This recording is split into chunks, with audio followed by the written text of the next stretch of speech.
राज्यामध्ये 54 लाख पेक्षा जास्त कुणबीच्या नोंदी सापडल्या पण मराठवाड्यात केवळ 28,000 इतक्या नोंदी आहेत। तर यामुळं ज्या मराठा समाजाने मराठवाड्यातल्या समाजाने आंदोलन उभं केलं होतं त्यांच्याच पदरात फारसं काही पडणार नाही असा काही अभ्यासकांचा दावा आहे। आणि ज्या नोंदी सापडल्या त्यातल्या बहुतांश पश्चिम महाराष्ट्र, विदर्भ, कोकणातले ते ऑलरेडी कुणबी आहे। नाही, कोणाला काय वाटतंय, अभ्यासकांना काय वाटतंय याच्यावर हे आंदोलन नाही। मला काय वाटतंय त्याच्यावर हे आंदोलन नाही।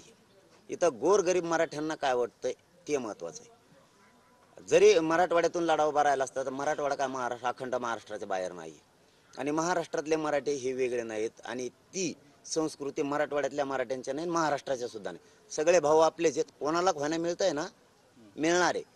हा, हे खरं आहे की मराठवाड्यात कमी नोंदी सापडल्यात ते सरकारच्या कानावर आम्ही 2 दिवसापासून टाकलेले की इथले काही अधिकारी जाणून बुजून पुरावे शोधत नाहीत आणि निरंक म्हणून अहवाल देतात। म्हणजे इथं नोंदीच नाहीत असा अहवाल देत आहेत। त्यांचा बंदोबस्त करा हे सरकारला आम्ही सांगितलेलं आहे आणि समितीला 24 पर्यंत काम करू द्या आणि समिती जर ताकदीनं मराठवाड्यात काम केलं तर लाखांना नोंदी तुम्हाला मराठवाड्यात सापडलेल्या दिसतील आणि त्या नक्की सापडतील, त्याची काळजी नाही। आम्ही लढणार त्यासाठी, त्यात काय दुमत नाही। या नोंदीशिवाय कुणबी नोंद नसतानाही सर